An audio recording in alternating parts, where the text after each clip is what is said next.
Fala, minha gente! Voltando aqui para mais conteúdo aí para os apoiadores. Queria agradecer você que está vindo aí comigo nessa jornada de conhecimento. E hoje a gente vai falar de uma coisa que acontece e vem acontecendo bastante dentro do mercado de BI e mais especificamente que eu vi aí no ambiente de obras. Beleza? Antes de mais nada, quero também pedir desculpas. Eu estou, como eu disse, em processo de mudança, recém vim para um apartamento, então essa luz estourada aqui é porque eu ainda não botei as cortinas aqui no meu apartamento. Estou sem meu microfone também que eu pedi, ele está vindo. Então, digamos que esse ambiente vai melhorar muito ainda. Mas vamos para conteúdo, que querendo ou não, o que mais importa é o conteúdo. Bom, você está vendo aí um relatório gerado 100% no Power BI, certo? Então, o que você está vendo aqui são o que a gente chama de elementos, né? Aqui a gente tem um gráfico que é um gráfico de linha, e aqui a gente tem um gráfico de barras. Aqui a gente tem a curva S, aqui a gente tem o previsto e realizado. Lá em cima a gente tem um conta-giro, eu posso mover ele. Aqui em cima um seletor, aqui em cima uma tabelinha, onde eu só fiz um resumo da obra, e aqui também um elemento de visual. Então tá bom. Isso daqui é uma coisa muito interessante da gente mostrar para as pessoas o bonito do Power BI, né? Pô, tô vendo a foto da obra, tô vendo isso tudo, e é legal também de mostrar o tanto que o Power BI consegue ser personalizado, correto? Então, estou vendo com dashboard de certa forma premium, que as pessoas falam, azulzão, tal, com cores chamativas. Só que a gente não vê isso sendo tão usual no mercado. Só que tem pessoas que usam, sim, tem pessoas que utilizam em suas empresas. Esse arquivo aqui já vai estar disponível para você no link desse vídeo, tá bom? Então é só você ir lá clicar, baixar ele. E o que eu quero mostrar para vocês hoje? Esse arquivo que vocês estão vendo aí. Se eu vir aqui, quero mostrar, eu vou te mostrar a base de dados. E a base de dados é essa base de dados aqui. Eu tenho, estou com meus meet ligado, então eu tenho duas tabelinhas, essa tabela, eu tenho essa tabela.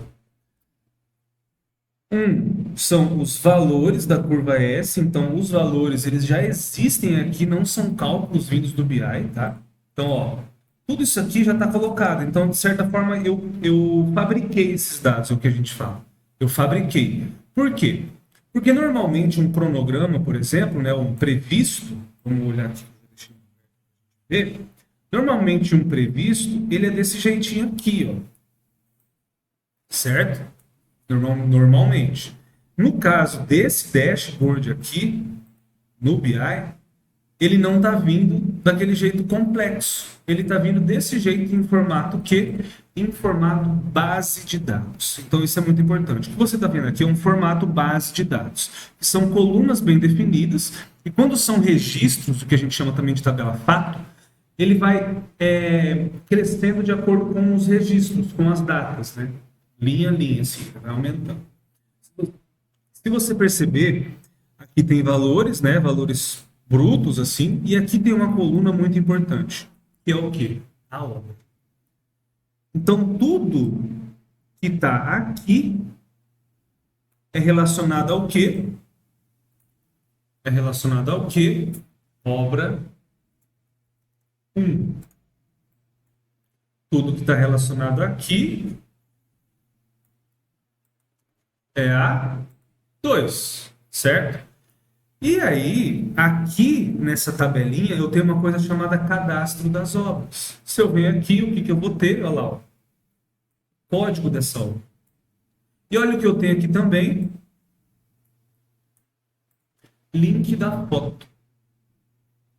Então, aqui nesse arquivo, eu estou usando só duas tabelas, mais nada. Se eu vir aqui em modelagem de dados, a gente ainda vai falar mais disso, mas no overview eu já mostrei para vocês, é onde rola o PROC-V, né? Eu tenho na modelagem de dados aqui duas tabelas, só as duas tabelas que eu tenho lá no Excel. Não existe nenhum tratamento de dados aqui, porque eles estão em formato, vou botar aqui, eles estão em formato base de dados, então eu não tenho o ETL, que eu falei na última aula. E eles estão relacionados por onde? Olha que legal. Então, aquele PROC-V que eu falei para vocês que existe, ele está acontecendo aqui. Aqui é o PROC-V. Show de bola? Então, olha só a simplicidade desse relatório. Então, aqui eu não tenho cálculos, ó. Eu não fiz nenhum cálculo DAX, eu não fiz nenhuma modelagem de dados, né? Não, desculpa, eu não fiz nenhum tratamento de dados. A única coisa que eu fiz foi um relacionamento. Apenas um relacionamento. Então, eu tenho duas tabelas só para isso daqui. Para isso daqui. Então, isso é uma realidade que a gente pode ter no BI. Um arquivo com dados fabricados, que eu só dei um Ctrl+C, Ctrl+V e fiz meu relatório bonitão. Lembrando que vai estar disponível para vocês aí no link da descrição. E aí eu olho para um relatório, agora eu vou mostrar um relatório um pouco mais, eu diria que robusto e correto, né? Então, a gente não usa só aquilo ali para tomar decisão. Aquilo ali, de certa forma, é para a gente mostrar para o investidor, para a gente mostrar numa reunião de diretoria. É uma coisa mais momentânea. Agora, aqueles relatórios que a gente usa constantemente, que a gente precisa acessar, a gente tem que ter mais dados, correto? A gente tem que ter os dados da obra, todos os níveis do orçamento. Então, agora aqui você está vendo o relatório, vou passando por ele aqui, tá? Com várias informações, ó. Onde eu clico aqui, eu vou clicar em serviços preliminares, então ele está me mostrando aqui, ó, a quantidade, custo unitário, custo previsto, custo real. Então aqui eu já tenho um negócio que é mais utilizado. Eu vou ter um histograma também, que é com previsto e com realizado, que eu consigo clicar. Ele vai filtrar o meu histograma, então eu sei que lá em setembro eu tive um previsto de 87 e executei 81. Certo? Então, para a gente ter isso aqui, já precisa de um trabalho maior. Isso aqui também já é fruto do quê? De base de dados mais complexas, que é essa aqui que você está vendo. Então, eu tenho um orçamento, eu tenho um cronograma, eu tenho um valor executado que é de compras, que é o que a gente chama de apropriações orçamentárias. Vou fechar esse aqui. Eu também tenho outra planilha, que ela é só de medição de obra. Ó. Cada tabelinha dessa aqui, ó, é uma medição de obra. Aí eu tenho aqui um exemplo. Não, desculpa. Aqui, ó, eu tenho um orçamento em andamento. Aqui eu tenho um cronograma, orçamento aprovado. Então, isso tudo a gente pode ver. E aí, como é que a gente leva isso tudo para o Power BI? Aí a gente tem que fazer o tratamento dos dados, a modelagem dos dados, o cálculo DAX. Então, entenda que existe essa realidade aqui de criação, fabricação dos dados, e existe uma realidade onde você acessa dados que eu gosto de falar bastante, né? Dados reais. Dados de pessoas que realmente estão ali recebendo de uma licitação, estão tendo que aprovar um orçamento na Caixa Econômica, estão tendo que fazer um controle orçamentário. Então, é difícil a gente trabalhar com dados fabricados. A gente usa dados fabricados, mas para um relatório, uma situação muito específica, certo? Então a gente tem essas realidades. Olha só como é que é mais diferente aqui, ó. Esse aqui. Então aqui, eu já vou ter, vamos vir por aqui. A modelagem, ela já vai ter mais coisa. Na modelagem, olha o tanto de coisa que eu já tenho. Tenho 1, 2, 3, 4, 5 tabelas, 6 tabelas. Eu tenho 6 tabelas, ó. Aqui eu tenho vários cálculos já, vários não, né? Mas eu tenho alguns cálculos que eu preciso fazer, cálculos DAX. E claro, eu tenho, digamos, um ETL bem robusto. Aqui eu tive que fazer vários ETL, o ETL são os passos, olha o tanto de passos que tem aqui também. Aqui também. Então isso tudo já é uma coisa mais complexa, não é um relatório. Olha o que é uma EAP tratada. Deixa eu carregar aí. Ele está aberto, deixa eu fechar.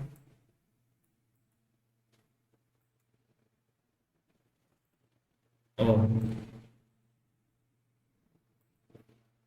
Não, esse aqui não.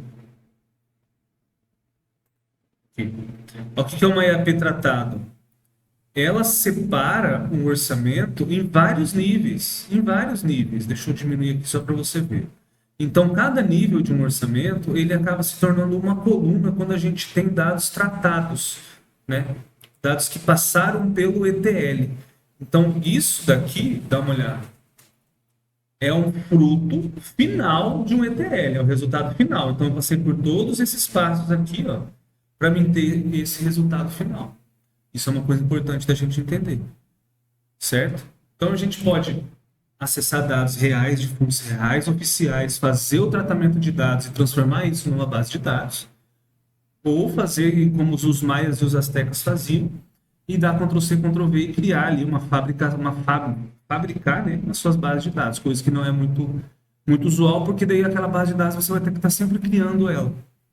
E o ETL, tratamento dos dados, ele serve justamente para automatizar isso, certo? Para deixar isso mais tranquilo, beleza?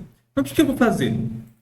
Eu vou depois fazer um vídeo explicando como que você troca esse link aqui, tá? Como que você troca esse link de acesso, mas eu já vou disponibilizar, vou voltar, já vou disponibilizar, deixa eu fechar isso aqui, esses dois relatórios. Então, você já vai ter esse relatório aqui, do jeito que ele está, e esse relatório aqui. Mas para mim, eu sei que às vezes você não entende, mas é para você navegar, mexer, clicar, às vezes mudar para os seus dados.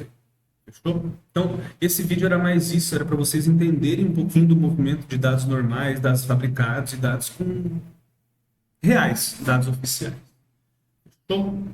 Então, muito obrigado, a gente se vê aí nas próximas aulas, já falando mais de BI, conexão, ETL, modelagem. É nóis. A gente se vê aí e futrica, mexe nos arquivos, dá uma brincada aí, aprende um pouquinho sem saber, né? Bastante. E muito importante, compartilha para mais gente isso aqui, posta no LinkedIn, posta no grupo do WhatsApp aí do pessoal da faculdade, fala sobre o Apoia-se, porque o objetivo aqui é disseminar dessa maneira bem acessível e bem didática.